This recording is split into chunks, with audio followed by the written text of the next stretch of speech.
And the topic for today is the distinction between positive psychology and what we do here, which is happiness studies. And this is a question I'm often asked. What is the difference between the two? Because for many years, what I did was positive psychology. I studied under Professor Philip Stone, who, alongside Martin Seligman, is one of the founders of the field. When I taught my class at Harvard, it was in positive psychology. I then offered a certificate in positive psychology. But 8 years ago, when we founded Happiness Studies Academy, it all shifted towards happiness studies. What's the difference? So first of all, there's a lot of overlap. And the certificate in happiness studies and the field of happiness studies is very much built on positive psychology. And yet, there is important difference. What is it? So specifically, there are two major differences. The first one begins with a different, more expansive, meaning broader definition of happiness. So by and large, positive psychology, as its name suggests, focuses on the positive. For example, if in the past, a therapist would first ask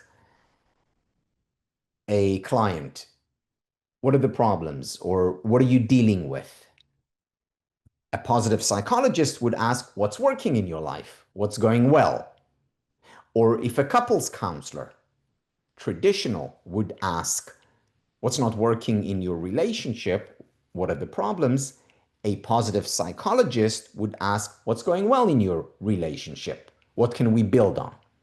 So positive psychology, as opposed to traditional psychology, focuses on strengths, on love, joy, and so on. But the first departure from the field of positive psychology, as far as I'm concerned, in my trajectory in the process that I went through, came with a broader definition of happiness. So the definition of happiness that I use actually includes 5 different elements. They are the 5 SPIRE elements. Each of the letters of SPIRE stands for a different aspect of well-being. So the S of SPIRE stands for spiritual well-being. Spiritual well-being is about finding a sense of meaning and purpose in life. It's also about being present, being in the here and now. So finding your calling or meditating, these are 2 different ways of raising spiritual well-being. The second element of SPIRE, the P of SPIRE, physical well-being. That is about physical exercise. It's about nutrition. It's about sleep or recovery. It's about touch. All these elements, individually and together, significantly increase our overall happiness levels. They're part of physical well-being. The third element of SPIRE, the I of SPIRE, is intellectual well-being. Intellectual well-being is about curiosity, asking questions. It's about deep learning, engaging with text or with a work of art.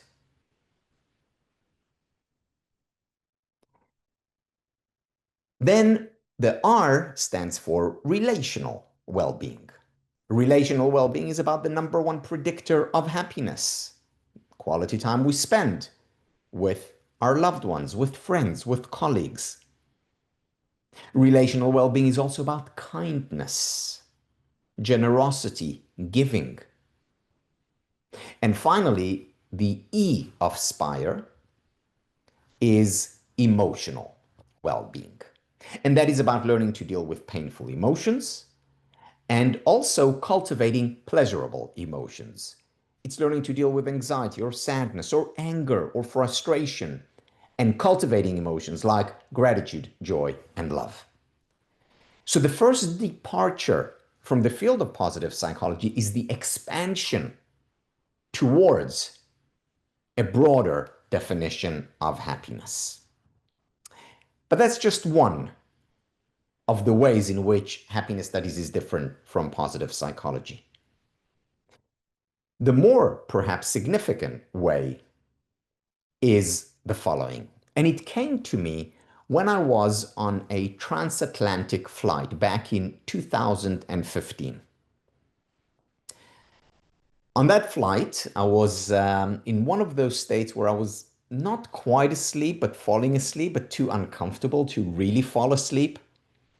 And it was then that a question came to mind on that flight. And the question was, how is it that there is a field of study for psychology or philosophy, history? There's a field of study for biology, for medicine, for geography, and the list goes on. And yet there is no field of study for happiness.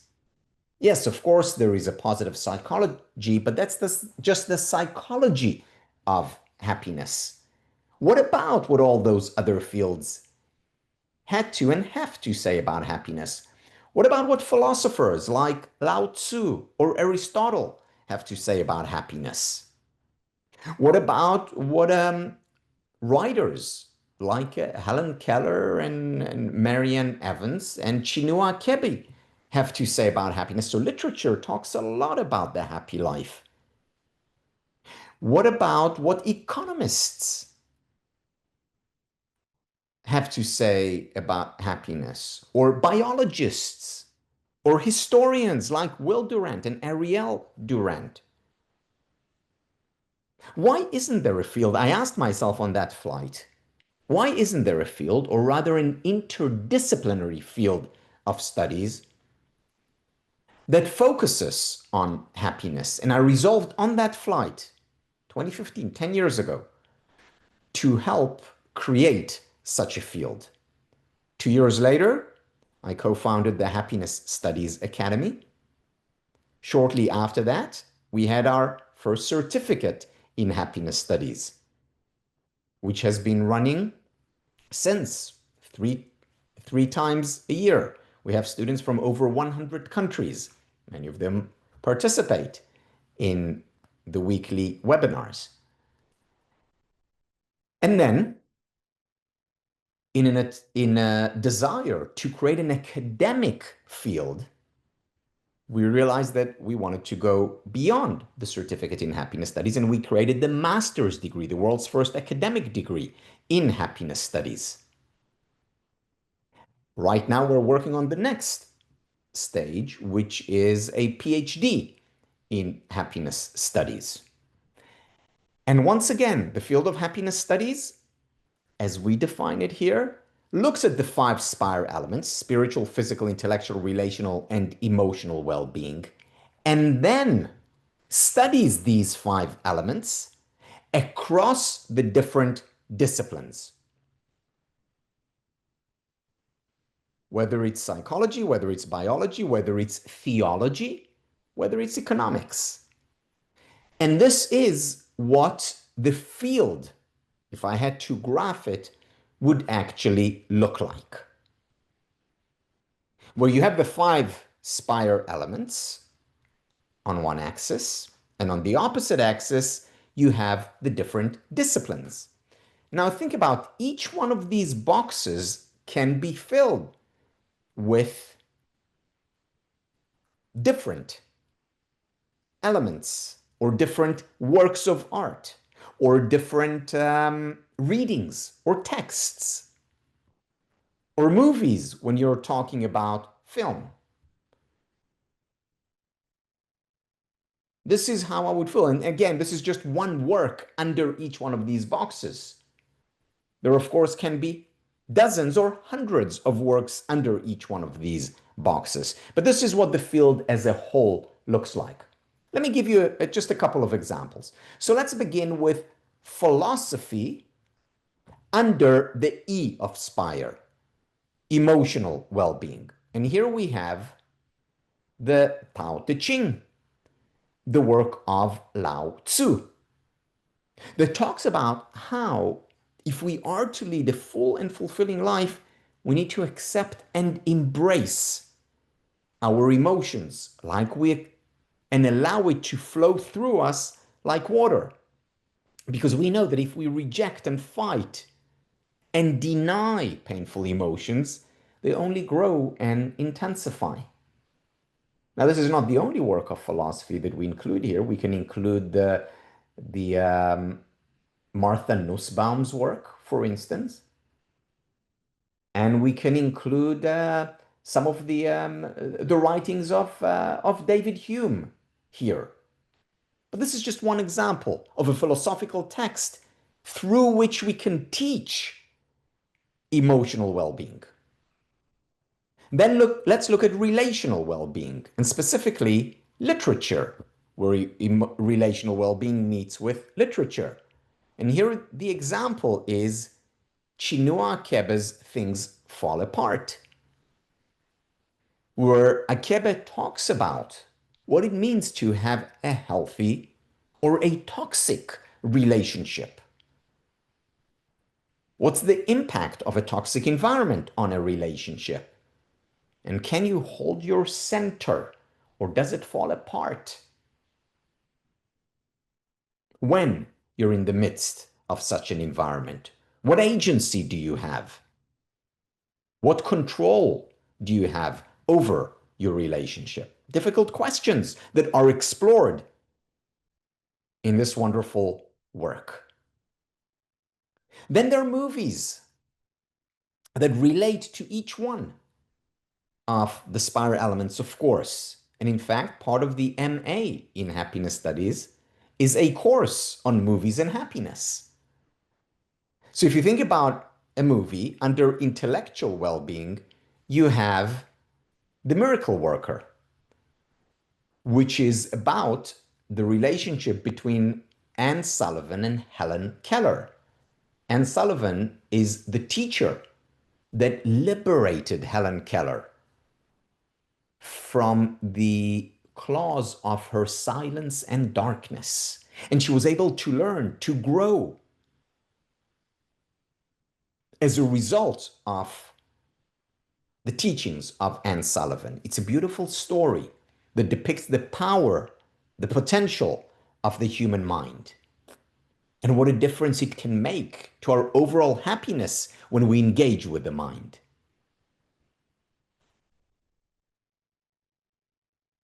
When it comes to a work of art and physical well-being, we have the thinker.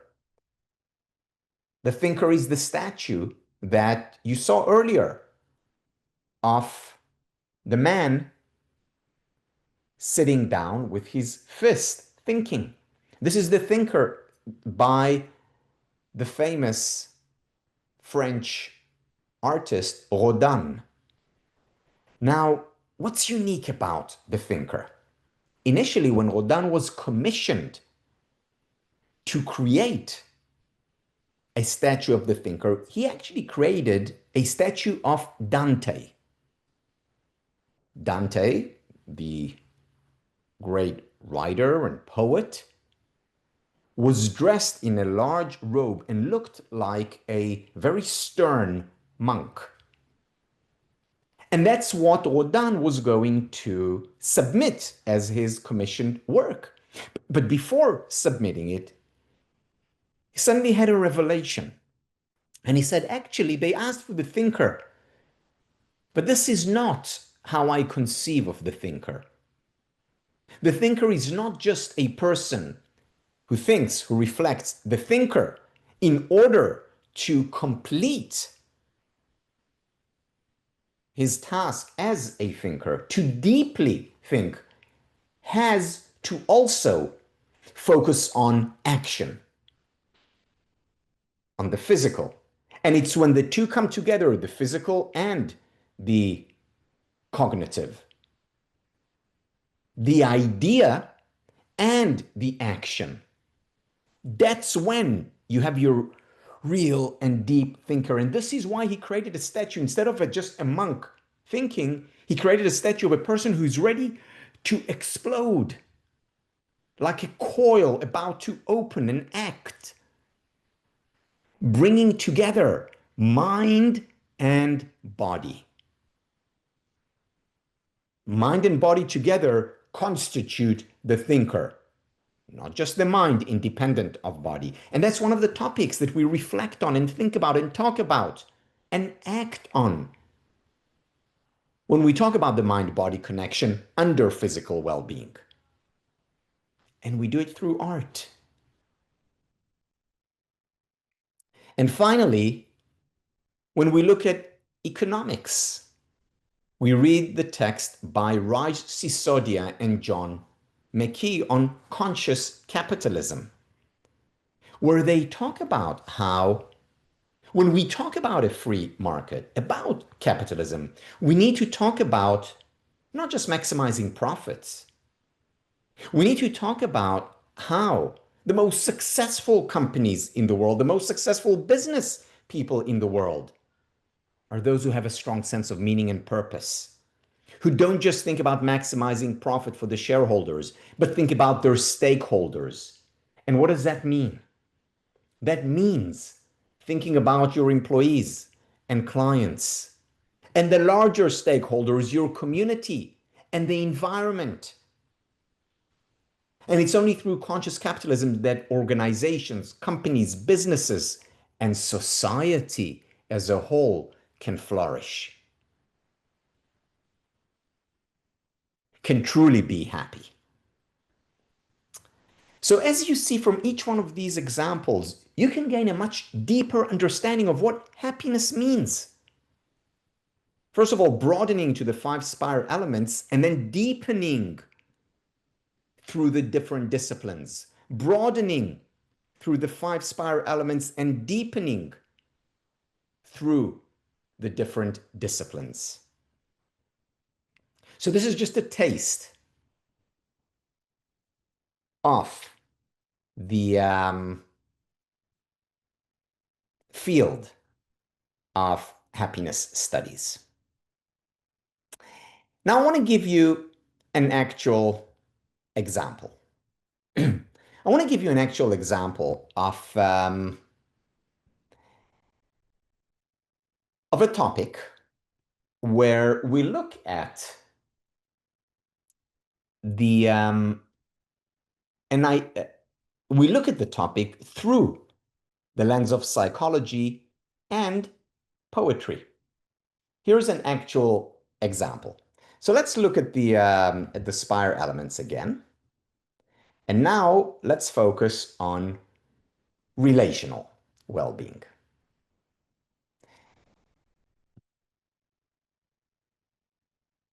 I want to share a study that from psychology. It's actually bringing together a couple of studies.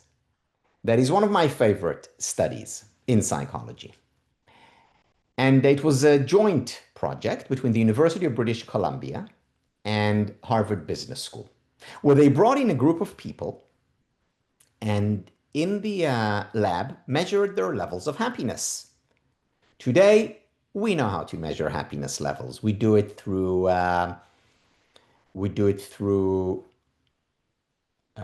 questionnaires. We do it through physiological measures. We do it through brain scans. We actually know what a happy brain looks like, what a sad brain looks like. So they measured their levels of happiness. And then afterwards, they gave the participants in this study a nice sum of money.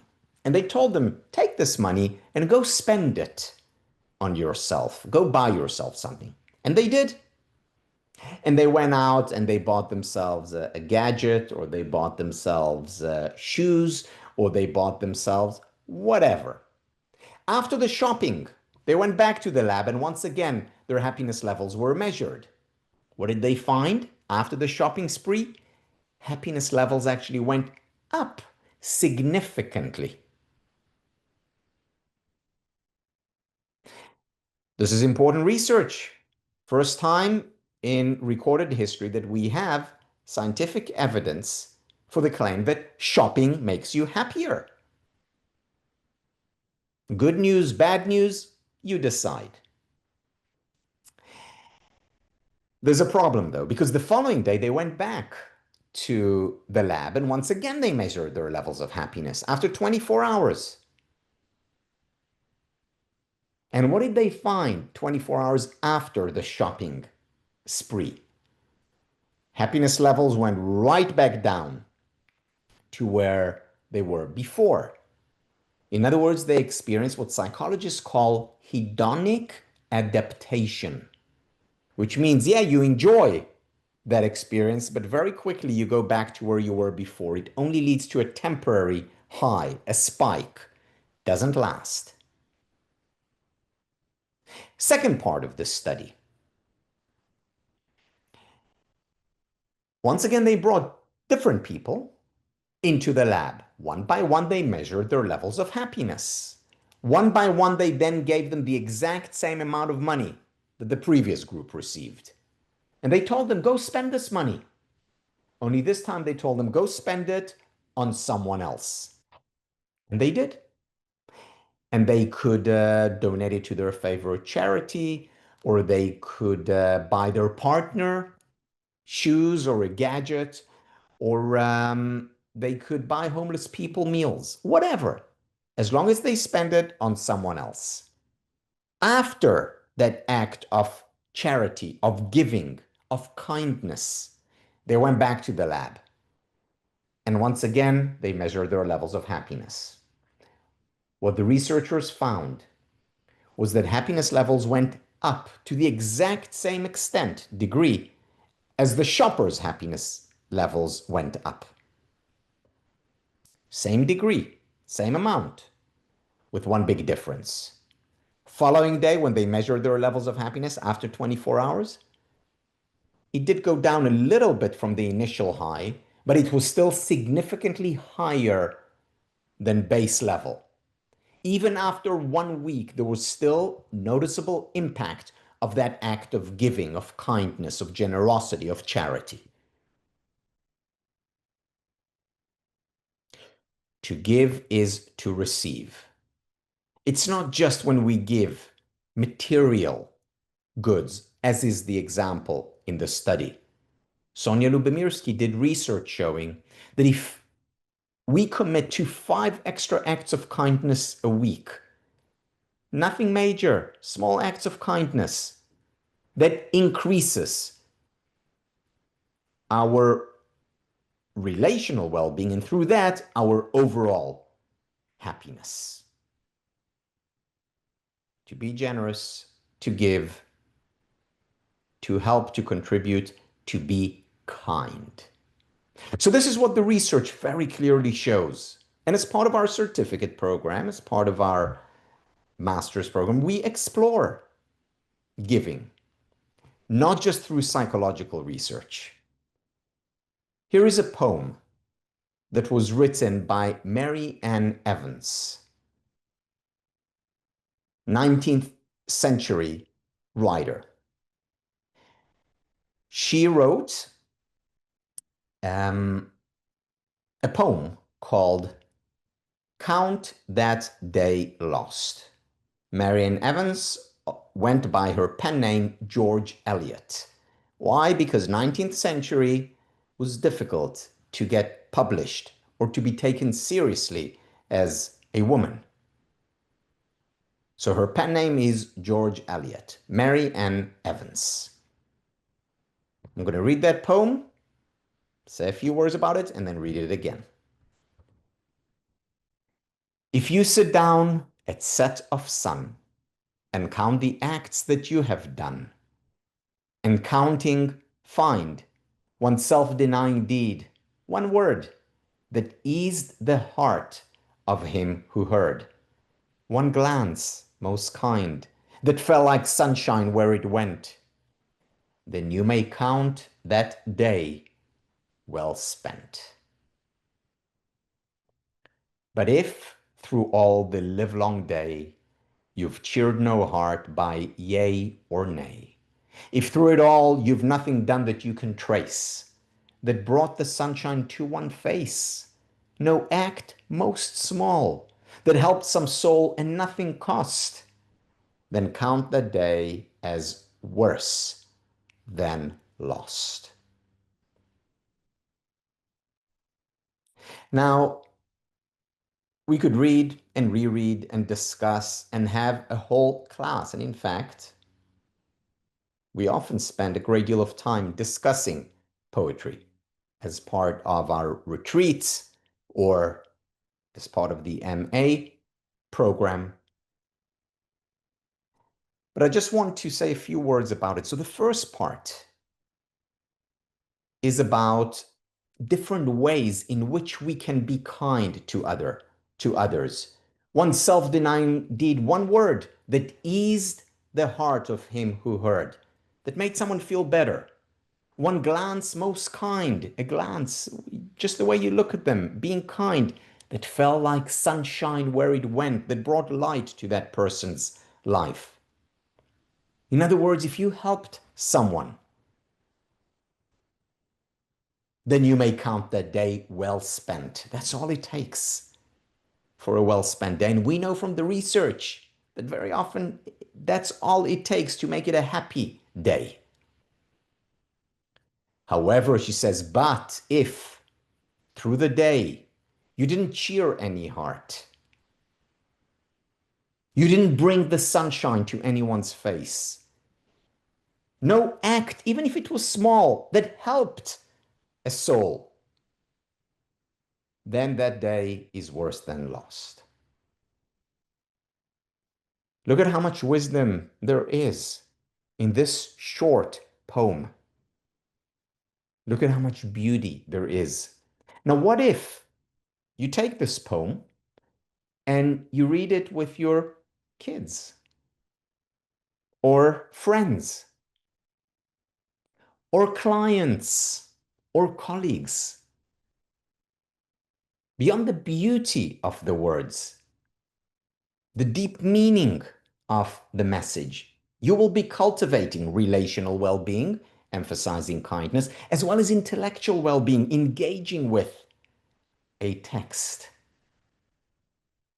And how about emotional well-being? Because what pleasure we derive from giving.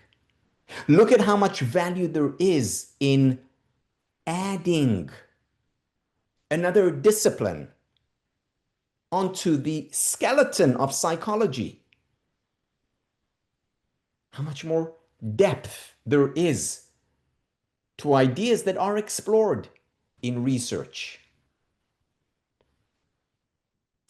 Let me read this once more, and then if you have any questions or comments, put your hand up and I will call on you in order.